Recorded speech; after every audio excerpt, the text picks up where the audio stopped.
la relación entre la educación jurídica y género puede ser en ambos sentidos.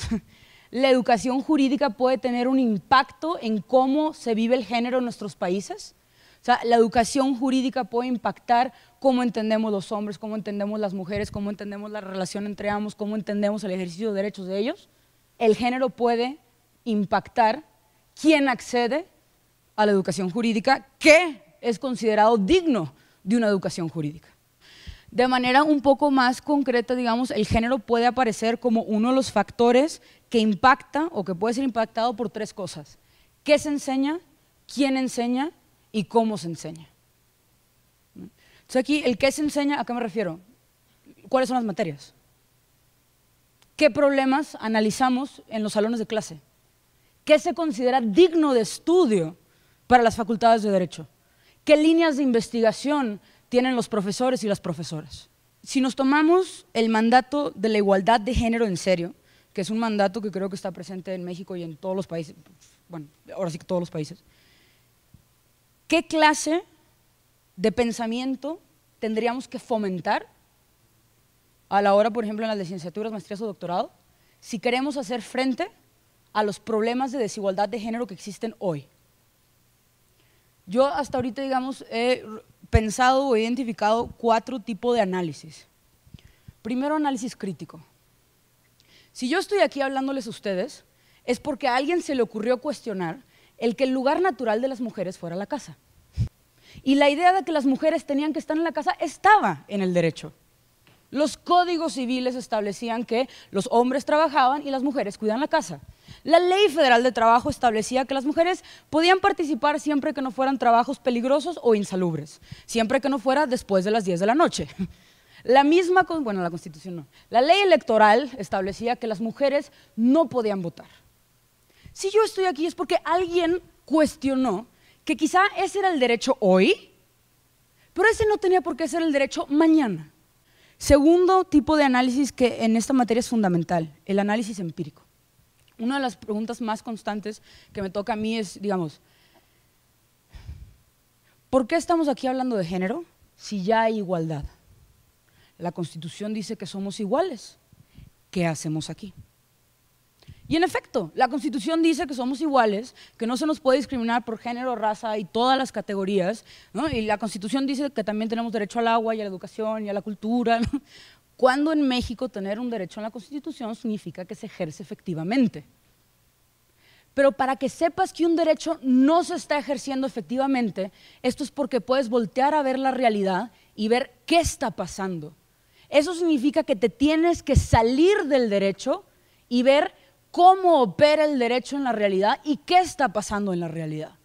Lo que significa que te tienen que enseñar mínimo aprender a leer estudios empíricos. Entiendo que no necesariamente vamos a tener sociólogos y abogados, pero tenemos que tener abogados, abogadas o estudiosos del derecho que sepan entrarle o entender estudios sociológicos, estudios económicos, filosóficos, históricos, etc.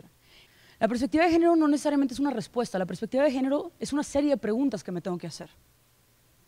Lo primero que yo tengo que hacer es meter la variable hombre-mujer para ver qué está pasando en la realidad, a ver si hay algún impacto diferenciado en los hechos. Tercero, tenemos que analizar el derecho más allá de los procedimientos. La carrera está, al menos como yo la llevé y al menos como muchos siguen, enfocada en litigio.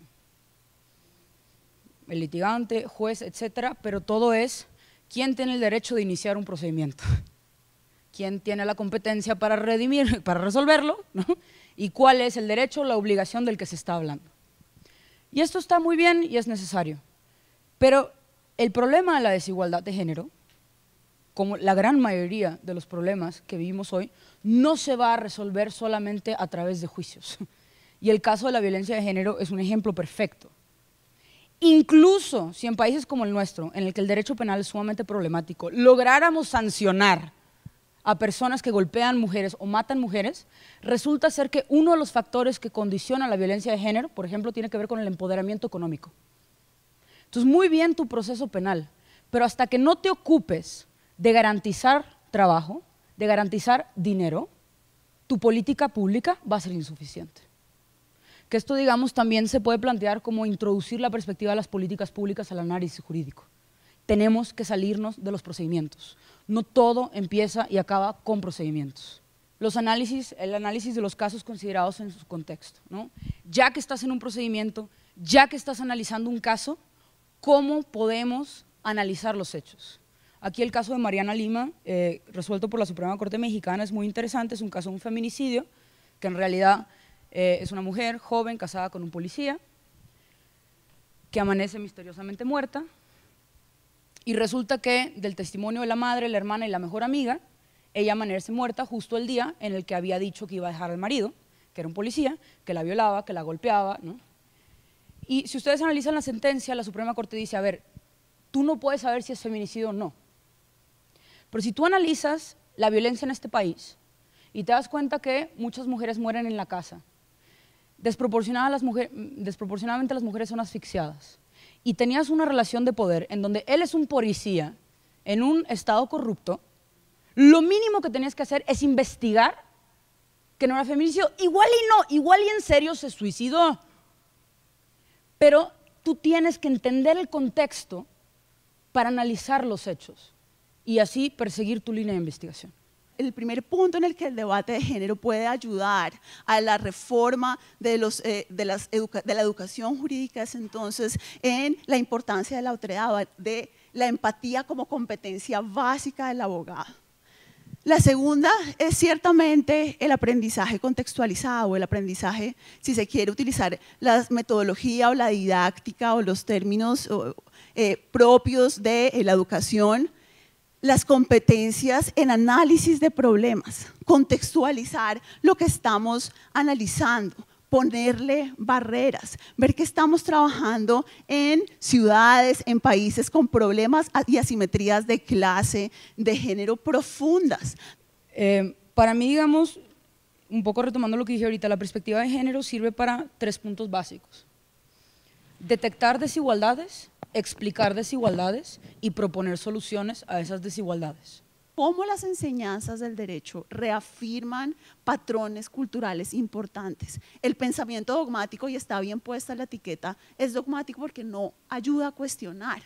La forma en la que estamos transmitiendo el conocimiento jurídico básico programa este tipo de estudiantes que no se da cuenta que en su salón de clase hay problemas de discriminación profundos, que en su casa hay problemas de discriminación profundos, que en las calles de su ciudad hay problemas de discriminación profundos. Cuando logre conectar eso con toda la narrativa que nosotros hemos generado en términos de discurso constitucional acerca de la sensibilidad en derecho, seguramente vamos a poder hacer un clic y cerrar un poco en lo que hemos estado trabajando. Pero el corazón está...